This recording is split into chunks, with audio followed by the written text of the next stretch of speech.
சரி சரி.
ஓம் சிவா திருச்சிற்றம்பலம்.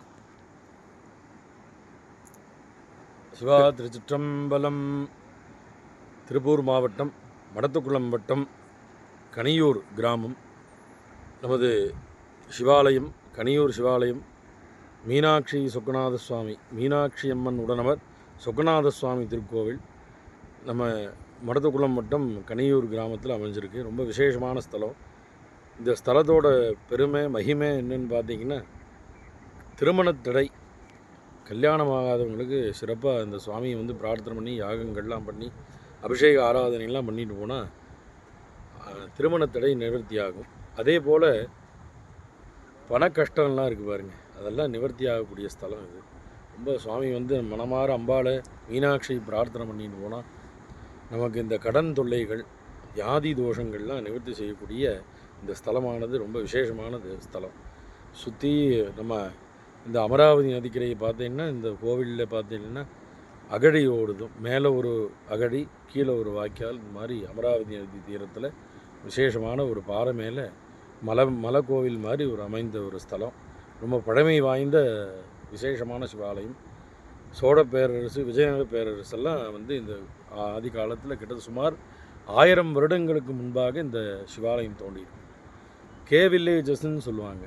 கொழுமம், குமரலிங்கம், கண்ணாடிபுத்தூர், சோழமாதேவி, நம்ம கனியூர், கடத்தூர், காரத்தொழுவு, தலவாய்ப்பட்டினம், தாராபுரம், கரூர், பசுபதீஸ்வரர் வரைக்கும் போகுது. காவேரியில் கலக்கக்கூடிய அமராவதி எங்கே போய் முடியுதோ அது வரைக்கும் இந்த சிவாலயம் சோழ பேரரசு, விஜயநகர பேரரசு எல்லாம் வந்து இந்த ஆலயத்தை அமைச்சு ரொம்ப வழிபாடு சிறப்பாக பண்ணியிருக்காங்க. அதனால் இந்த சுவாமியை நீங்கள் மனமாற பிரார்த்தனை செஞ்சீங்கன்னா உங்கள் கஷ்டங்கள்லாம் நிவர்த்தியாகும், நீங்கள் நினைக்கக்கூடிய காரியங்கள்லாம் வெற்றியாகும்.